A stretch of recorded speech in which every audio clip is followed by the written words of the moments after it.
Well, thank you very much, Douglas. Thank you so much for inviting me. It's wonderful to be here. Uh, I, I should begin by saying I hope you'll excuse me. This is really a paper focused on Spinoza, but I will be saying towards the end, I'll be making some points about the way I think that Moore is, as he often is, recycling certain argumentative strategies which I think he redeploys against capital. So, uh, so let me begin.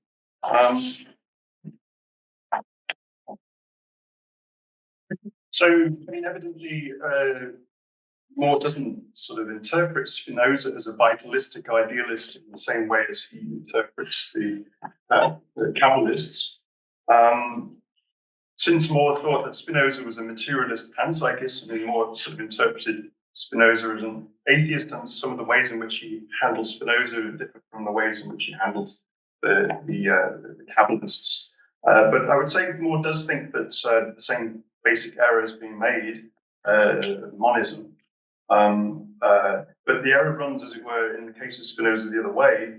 That's to say that for Moore, the undeniable reality of material substances, which Moore recognizes is kind of made global, that the whole of reality, mystically understood as material substance, as Moore interprets Spinoza, whereas for the Jewish Kabbalists, the converse mistake is being made, that all of reality, mystically understood, is spiritual substance. I think that sort of, I'll come on to sort of say in the course of this paper, I think there are some sort of basic argumentative strategies, as I say, which are being redeployed here. And in fact, I'll talk about some sort of arguments that Moore developed prior to his critique of Spinoza, which he uses in turn against Spinoza and then against the Kabbalists. So I'll begin by looking at Moore's refutation of Spinoza, his Confutatio of 1679. In Moore's refutation of Spinoza's defense of what Moore takes to be a materialist monism, the mechanistic universe was metaphysically ultimate, as Moore presents Spinoza's position. So Moore sort of identifies the sort of first falsehood in Spinoza as lying at the root of Spinoza's atheism, namely that Spinoza supposes substance to be single in the universe and to be necessarily matter. And Moore felt compelled to refute Spinoza's system because, as he recognized, that the twin columns of atheism excluded spiritual substance in the sense that the mature Moore had defended it, namely as God or God's space. The question of the relation between God and space is most scholars of Moore recognize as kind of vague, as well as the plurality of finite spiritual substances. Even if Spinoza didn't deny cogitationes as modes, cogitatio as an attribute of his one substance. In order to refute Spinoza, Moore was compelled to offer some precisions on his basic metaphysical assumptions about substance, attributes, and modes. Moore's considered opinion was that Spinoza's philosophy was an extreme logical outcome of Cartesian errors, and indeed from the time of his letter correspondence with Descartes in the late 1640s, Moore had been actively warning against the implications of Cartesianism. So I'll examine first of all, some precursor forms of some of the arguments that Moore will deploy against Spinoza's exclusion of spirit as a separate substance in the Confutatio, since they will help, I think, to contextualize and make sense of Moore's engagement with Spinoza. Indeed, Moore himself signals the partly derivative nature of his critique in the preface to his other refutation of Spinoza, his Ad Fece Epistola Altra directed against the Tractatus Theologica Politicus. Here he states that he wasn't inclined to be bothered to read Spinoza since he was already so familiar with the full range of atheist arguments and found nothing qualitatively new in the Tractatus. Okay, so prior to the refutation, in the True Intellectual System, Cudworth notes that the very doctrine of atheists at this day is that the substance or matter or extended bulk is the only real entity, and therefore the only unmade thing is neither generable nor creatable, but necessarily existent from eternity. However, he also notes that there are and have been theists who defend two self-existent, unmade principles, spirit and matter, although he adds that these are not perfect theists because their materiarianism sets limits to the divine omnipotence. More, and this is relevant for understanding his later critique of Spinoza, and also I think of Kabbalah, is more stringent than Cudworth. He is stating in his antidote from the early 1650s that the thesis of the eternity of two substances, spirit and matter, entails atheism. In his earlier work, More claims that atheism follows from materiarianism on a correct construal of the ontological argument. God, defined traditionally in the antidote as an essence or being fully and absolutely perfect, must, more stated, be at least as perfect as the apprehension of a man can conceive without a contradiction, if it is to satisfy the fully and absolutely requirement. I'll say a little later on something about this in connection with, in the case of Kabbalah, More's issue with the rejection, as he understands it, of the creation from nothing. More infers from the concept of an absolutely perfect being that God must be the origin of absolutely all things. Matter and other substances cannot pre-exist eternally, as for instance in the Platonic Timaeus conception, since this would make God's omnipotence in vain. In other words, it would be limited by the independent external existence of things, with a material or spiritual outside him. But admitting a less than perfectly powerful being would be tantamount to denying God or absolutely perfect being. Therefore, the eternity of the world can be ruled out a priori. Materiarianism, even if defended by self-avowed theists, thus strictly More insists entails atheism. Theism is defined as the claim that there is an absolutely perfect being. If then it can be granted, as More thinks possibly, that matter might be eternal, this would entail that matter must be an attribute of the ens perfectissimum, just as More would come to argue that the infinity of space entailed its being an attribute of God. Because if an eternal matter were not an attribute of God, this would be a standing offense to God's omnipotence. The only solution to this being the inclusion of necessary matter into the divine perfection. This, of course, is the type of move you will later encounter in Spinoza. However, this, he supposes, would lead to the incoherence of the idea of God, since matter's other attributes, such as passivity, deadness, powerlessness, so on, are incompatible with the idea of an absolutely perfect being, than which no perfect being could be imagined.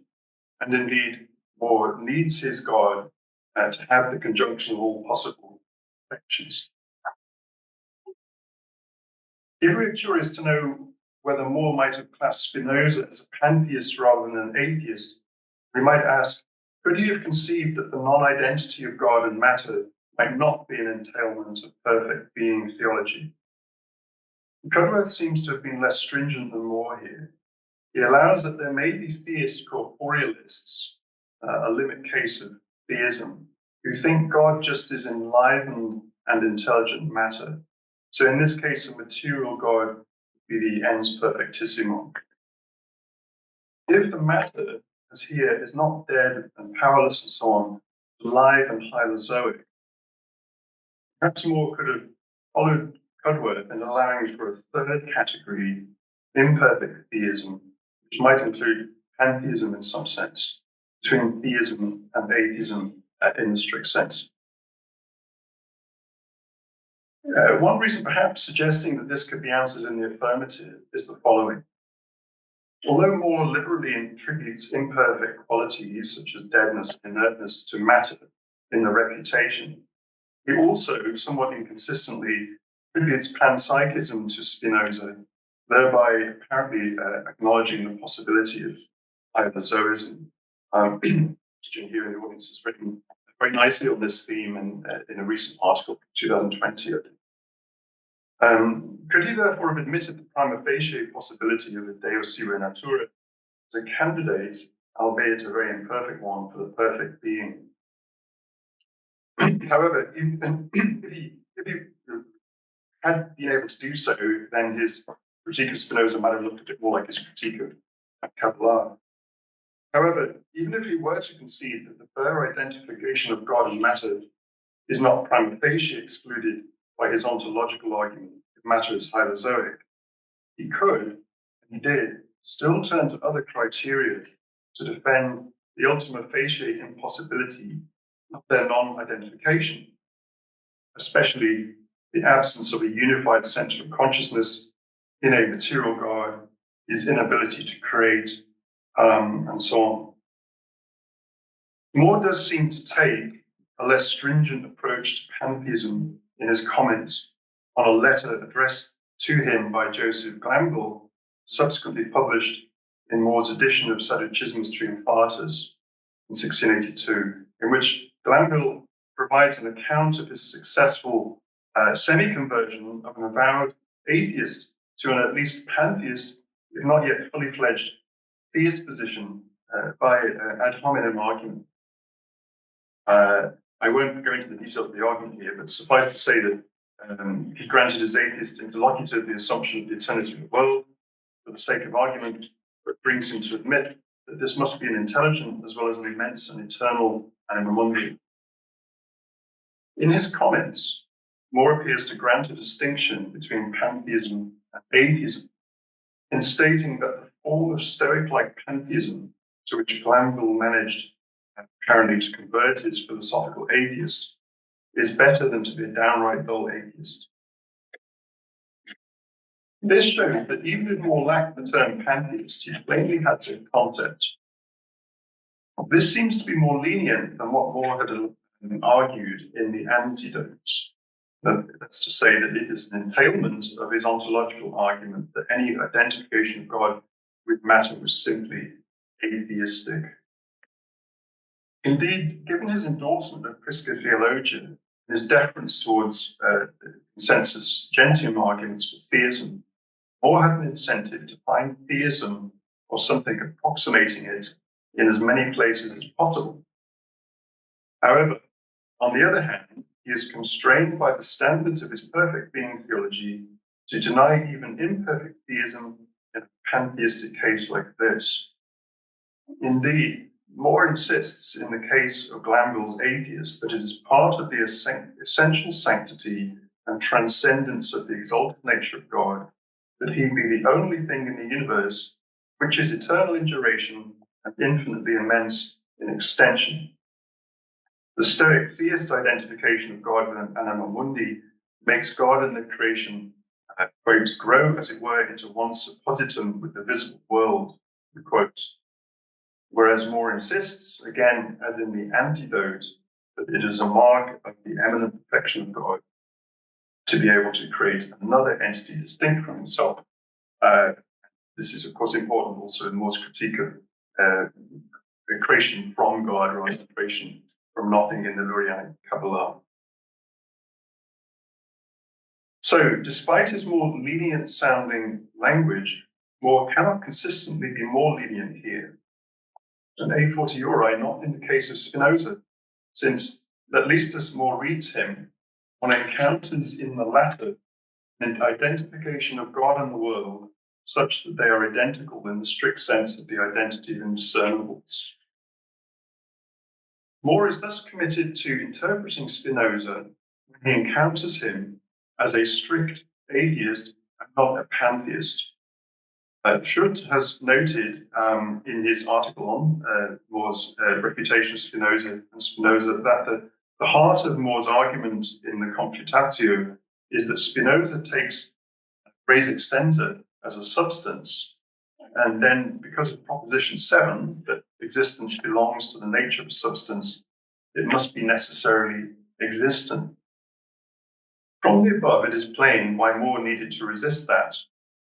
His strategy for doing so is to say, Pace Spinoza, that it isn't matter's nature to exist necessarily, and matter is a substance.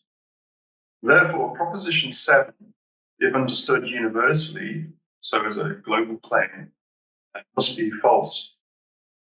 More, seeing that Spinoza employs Proposition 7 to establish the necessary existence of matter, notes in the refutation that this proposition establishes God's necessary existence too, but as one of two necessary existence. In fact, Moore makes two distinct accusations against Spinoza. Firstly, that he argues for the self-sufficiency of matter, which would make God at best materiarian. Secondly, that in the later steps of part 1 of the Ethics, he goes one step further and conflates God and matter.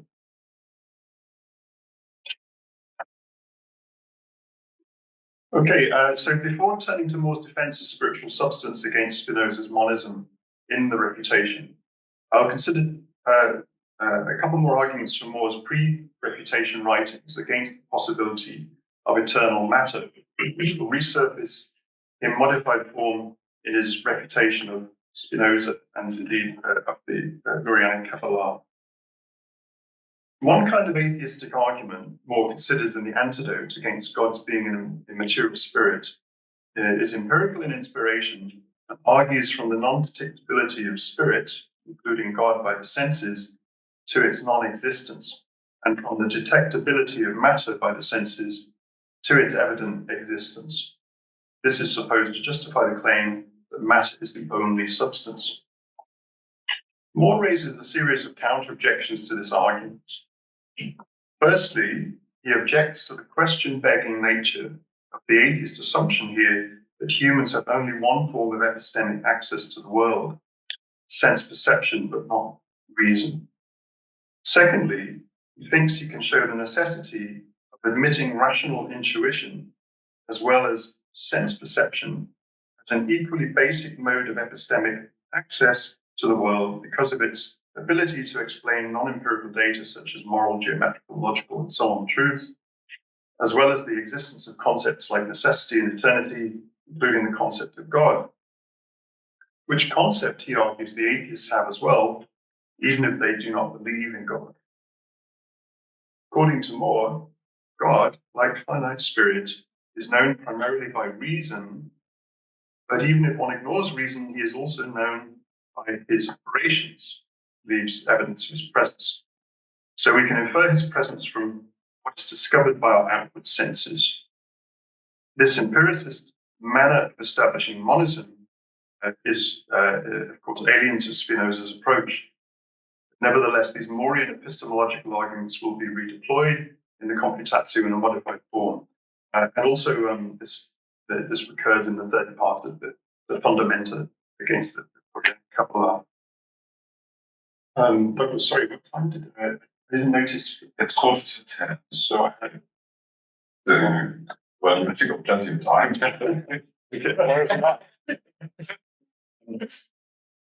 Yeah, I'll bring this material in. But this anticipates the section later when I discuss more explicitly recycling of this argument against the Lurianic Kabbalah. So in his Enchiridion Metaphysicum, Moore will go on to claim that the idea of absolute space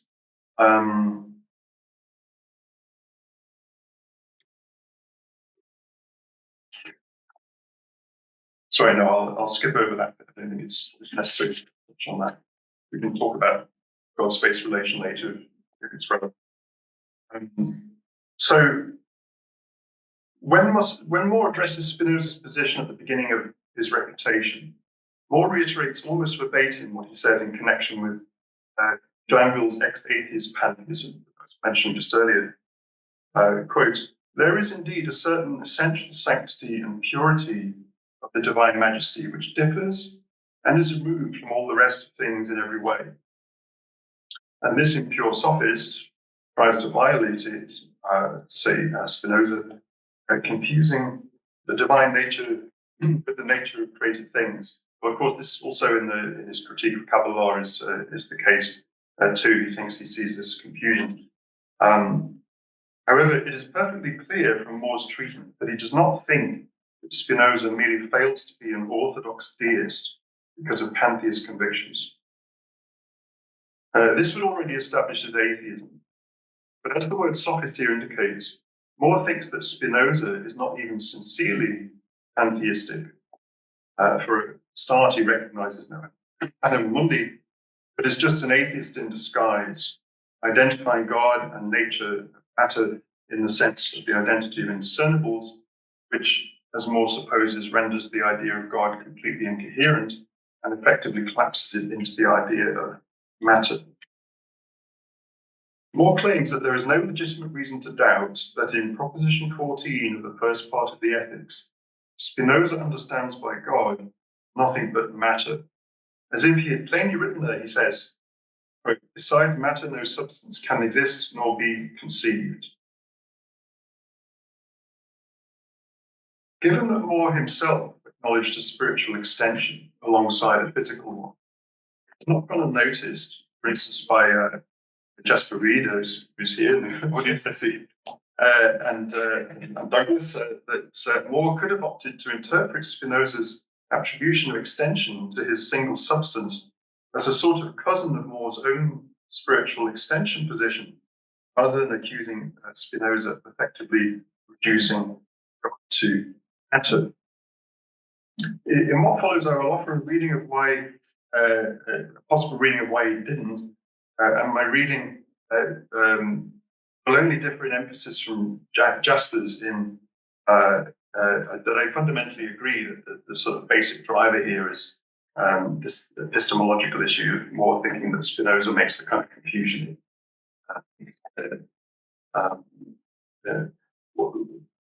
What epistemic modes of access correspond to which set of objects, right, sort of material or spiritual, respectively.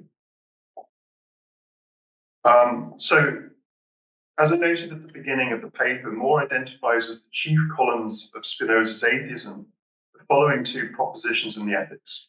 Firstly, that necessary existence pertains to substance as substance. Secondly, there is but a single substance in the universe. More re-employs these against basic Spinoza's claims, re-employs against these basic Spinoza's claims the earlier anti-atheist arguments that we've just been examining. However, in the Confutatio, he additionally attacks Spinoza's first claim that necessary existence pertains to substance as substance by attacking Spinoza's understanding of substance. I will accordingly begin by examining this novel dimension of More's critique of Spinoza, namely his arguments in defense of dualism from considerations of the nature of substance. However, I think that the epistemological point that I mentioned just earlier kind of is the deeper driver of why More thinks that why More thinks that Spinoza makes mistakes in his basic metaphysics. I will then more briefly examine how he reintegrates parts of his ontological argument and his epistemological arguments in his overall reputation of Spinoza. So firstly, I think it's useful we take a step back and look and recall that in More's Enchiridion Metaphysicum, his major metaphysical work, More had articulated quite a standard ontology for his time, namely that reality consists of singulars or particulars, and that the attributes, the most universal, which are spiritual and material extension, by which we know things, are ideas presented to our minds which represent particulars, the essence of which is inaccessible to us. According to the picture he lays out in the Enchiridion, all particulars have location and duration. In addition, he supposed that there was no need for a principle of individuation, since singulars are what they are immediately and per se, without the need for something external which would individuate them. Spinoza rejects this traditional metaphysical picture, since his concept of matter and of cognition, at least as More interprets it, is a stuff concept. More seeks to undermine his arguments for a stuff concept of matter and mind by questioning Spinoza's most basic metaphysical claims. To begin with, More denies Spinoza's claim that existence follows from the mere essence and definition of substance, if Spinoza means this as a universal global claim, since he denies that all substances have necessary existence intrinsically. Matter, he thinks, and finite spirit do not have necessary existence.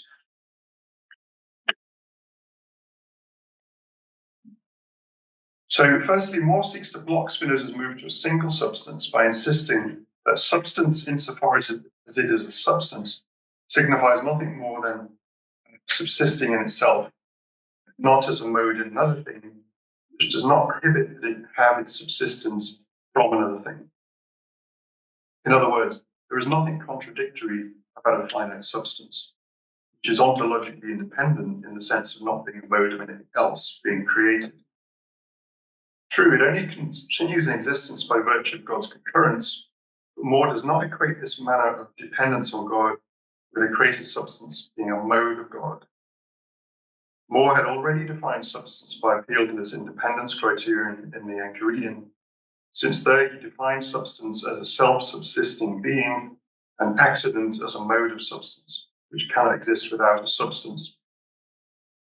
He also treats the created, uncreated, and ontologically dependent, independent distinctions as coextensive with the substance attribute one. Prima facie, it may look like this independence criterion for substancehood might commit More to the claim that there is no substance apart from God, since God is the only thing which has aseity, and all other things need at least God's concurrence in order to exist. However, as just noted, More does not suppose that a thing's dependence on God's concurrence is the mode of God, and he presses this point against Spinoza. This opens the way for More to maintain that there can be many substances, because God can create them, and they would then be subjects or verb particulars with inherent properties, but without thereby implying that they do not depend for their existence on God's concurrence. So this is relevant to More's critique of law as well, especially the denial of the notion of creation from God. More makes another appeal to the nature of substance against Spinoza as follows. In denying Spinoza's claims that two substances having different attributes have nothing in common, and of those things which have nothing in common, one cannot be the cause of the other, More simply asserts that when we think of two or more substances existing with dissimilar attributes, they necessarily have this in common between them, that they are substances. This is directed against Spinoza's proposition 3, i.e. that in the case of things which have nothing in common, one thing cannot be the cause of the other. According to More, even God and the created world have in common the fact that they are substances. To be sure, God and matter have the least in common, he says, but all the same, God is not totaliter aliter, totally different from all finite substances. Therefore, God is able, parce Spinoza, to cause other substances to come into being.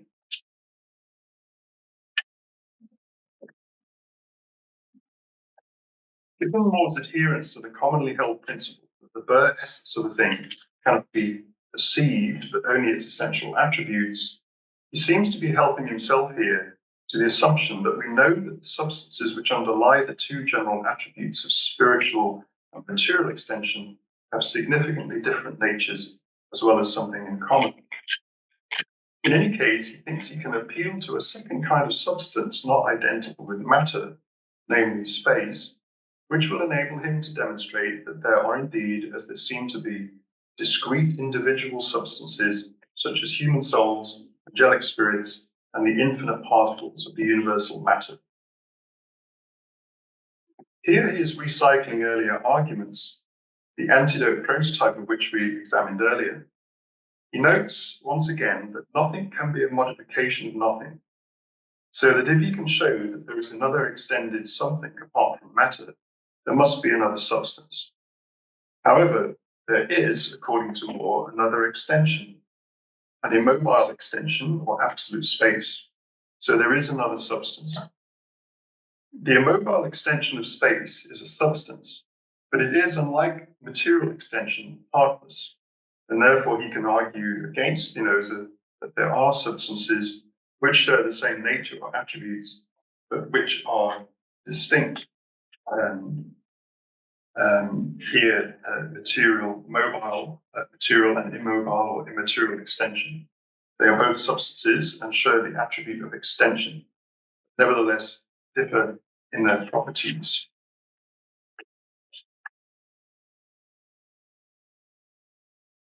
This is the same strategy which Moore used in the antidote to prove that matter cannot be the single substance in the universe, but this time it is additionally applied to demonstrating the real existence or distinction of individual substances against Spinoza's, as Moore interpreted, Spinoza's stuff concept of extended substance.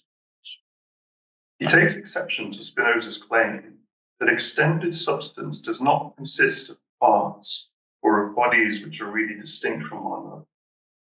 These individual substances, according to Moore, have something in common for our substances, yet are really distinct from one another. This is because he thinks it is not true that two or more distinct things are only distinguished from one another either by the diversity of their attributes or by the diversity of their modifications. This, Moore supposes, does not exhaust the conceptual space.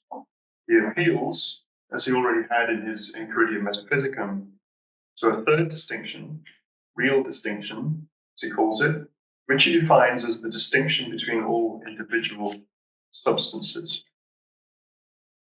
Moore gives an example of how a real distinction between substances can exist, which is not determined by diversity of attributes or modifications. This chunk of modified matter, which we call, let's say, a lion, is not identical with that chunk of modified matter, which we call a tiger or whatever, even though both have the attribute of extension in common. But if these two chunks of modified matter were deprived of their modifications, so that they differed neither by their modes nor by attributes, they would still be distinguished by real distinction. Although Moore denies the need for a principle of individuation, his concept of real distinction seems to suggest that it is space which is doing the individuating in his ontology. In the Enchiridion, real distinction is defined as mutual spatial separation between two distinct singulars. In other words, spatial relations for Moore individuate. The reason why there is a world of singulars is because they are spatially separated from one another. In addition to disagreeing with Spinoza about the nature of substance, building arguments on that basis, Moore also recycles a number of arguments against monism from his earlier defenses of perfect being theology. For instance, after stating that he and Spinoza agree that there is an absolutely perfect being which has the property of being infinite, eternal, omnipotent, and omniscient, he claims that if Spinoza's single substance argument were to be successful, it would destroy the coherence of the idea of God. This is, of course, continuous with his argumentation in the Antidotes. If Spinoza's first proposition is allowed to stand, matter becomes necessary and eternal. But if Moore's ontological argument is sound, this means that matter should become an attribute of God, which would render the concept of God incoherent. Moore takes this to establish that on Spinoza's own terms, the absolutely perfect being cannot be matter. So I'll now say something a bit more specifically about the criticism of Kabbalah in connection with Moore's points against Spinoza. So about creatio ex nihilo, Moore also makes this critique of Spinoza. Moore additionally claims that it follows from the nature of substance as capable of independent existence and not inhering as a mode in a subject, in the entailments of perfect being theology, that one substance can, contrary to Spinoza, be produced by another substance, namely God, even if created substances still depend for their existence on God's concurrence. More flatly denies Spinoza that it involves a contradiction to say that a finite substance exists which did not exist before. This is because there is nothing in the concept of substance capable of independent existence which rules it out, and because an infinitely perfect substance can easily bring a non-necessarily existent substance into existence, since it would be inconsistent with the omnipotence of an absolutely perfect being to lack the ability to do this. If one of the perfections of an infinitely perfect substance is omnipotence, this must include the power of creating.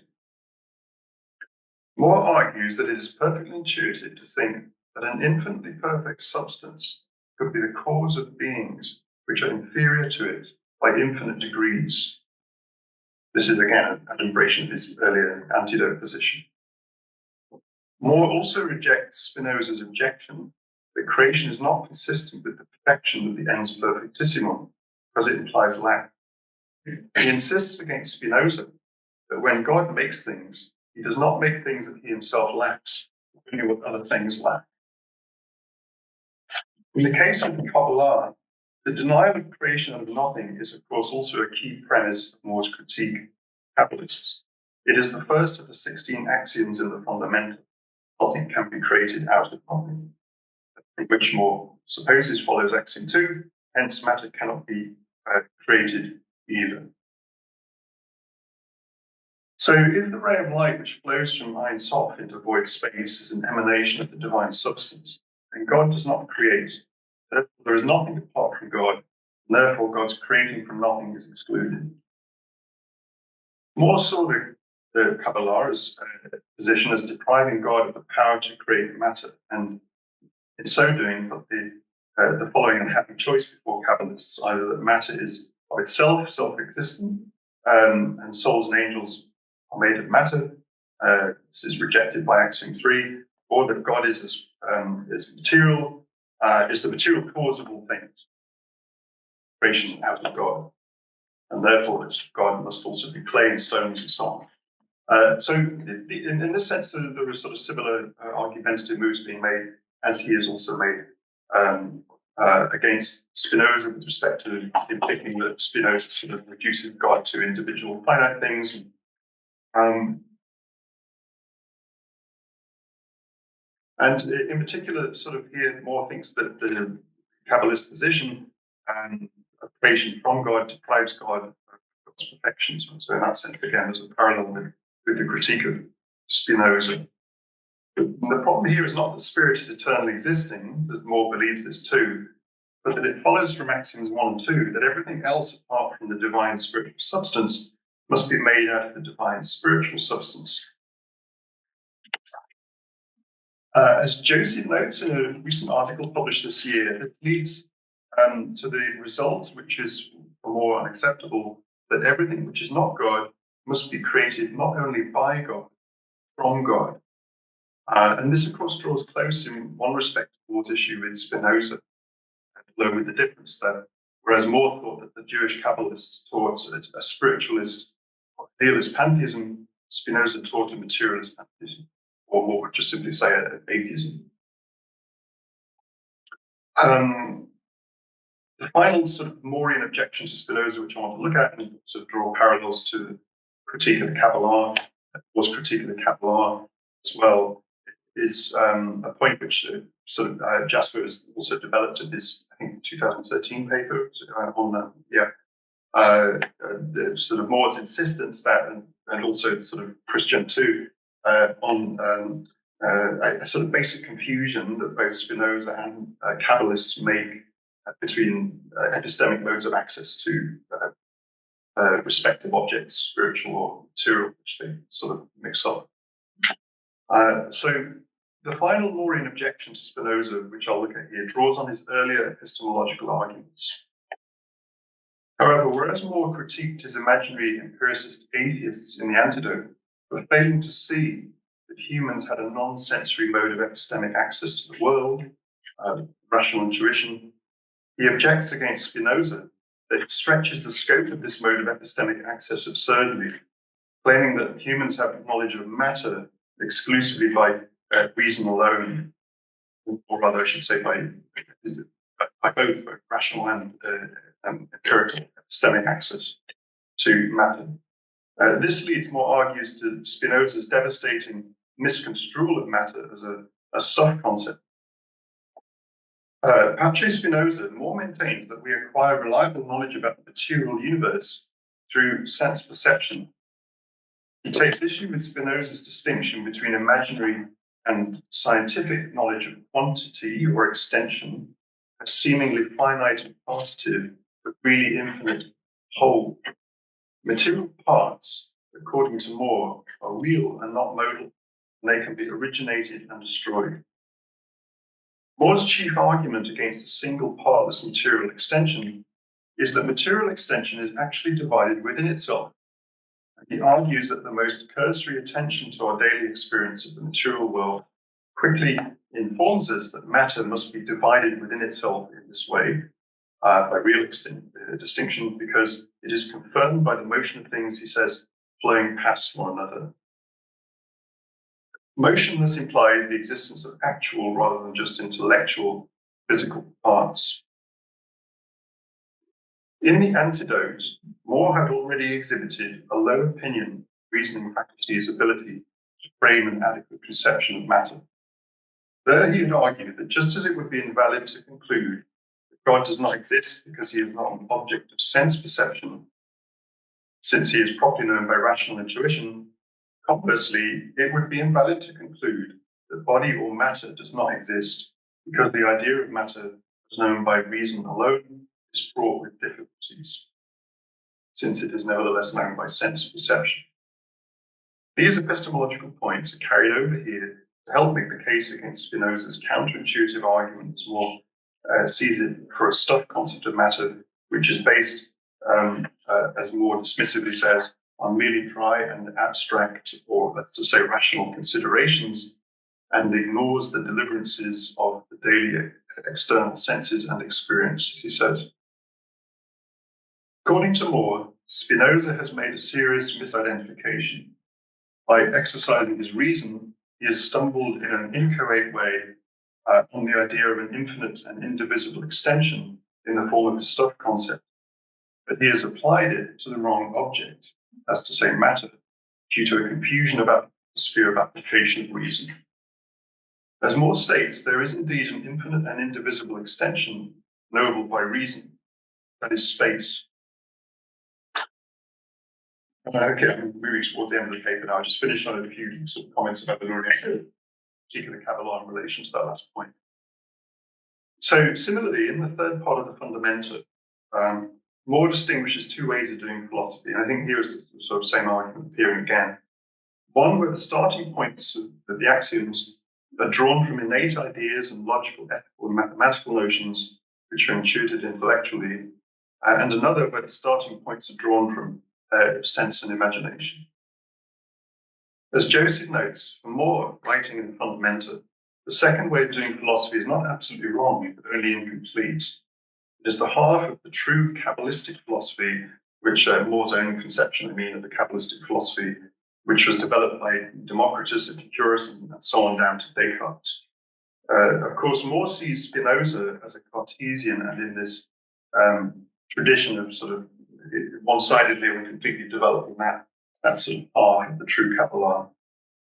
In this respect, Moore's solution to Spinoza is the same as his solution to Descartes' philosophy, which is just a more radical form. That's to say, Moore thinks it needs completion by the results of doing philosophy using intellectual intuition. So Spinoza is fusing the two epistemic modes of access, but it's not entirely wrong, but so much as incomplete.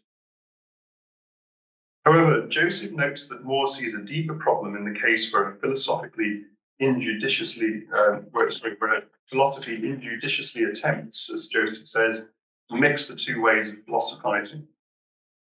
As he further notes, Moore thinks this is what the Jewish Kabbalists do, and the result is a kind of incoherent mix of certain conclusions.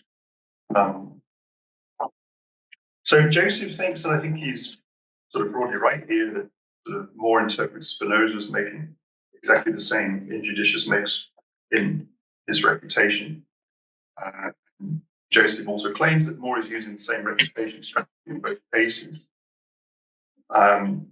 which is to say that this injudicious mixing of so which seems to consist in confusing spiritual truths with material ones.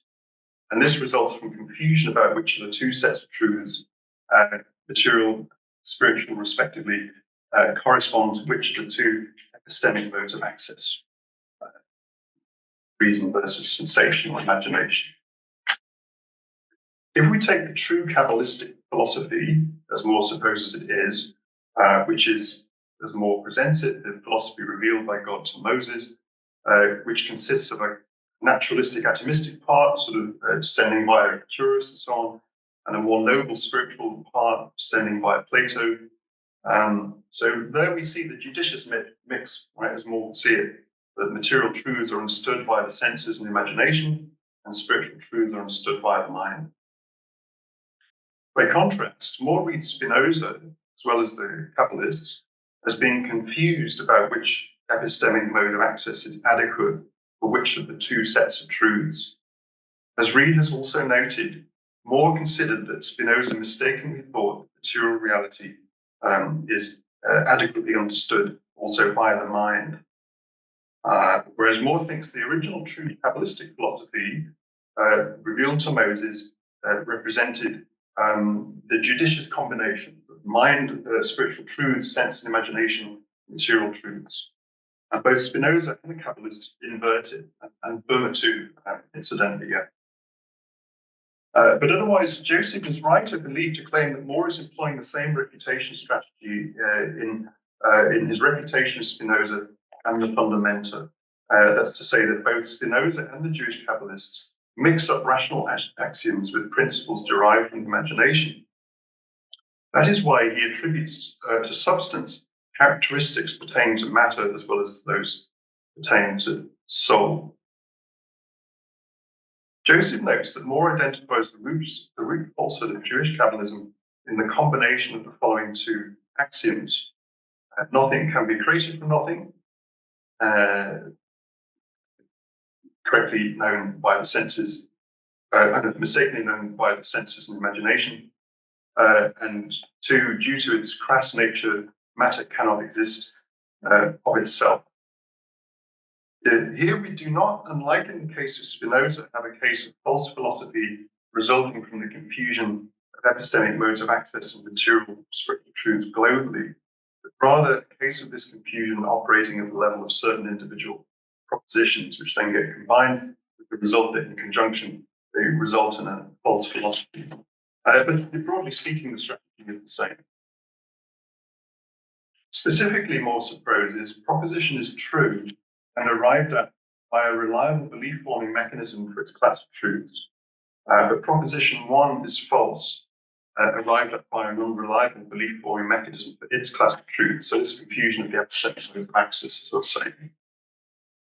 However, idealism of the kind Moore does not like is an entailment of their combination, since if nothing can be created from nothing, then either matter or spirit or both is or are eternally existing. But by axiom 2, matter cannot be eternally existing. From axiom 1, also cannot exist at all. Therefore, spirit must be eternally existing, therefore divine. So, yes, I think I'll finish that and basically sort of reach the end. So, yes, I hope that gives at least a bit of a sense of the sort of some of the genealogy of the arguments which we find against the Kabbalists, like focused principally on Spinoza. Thank you.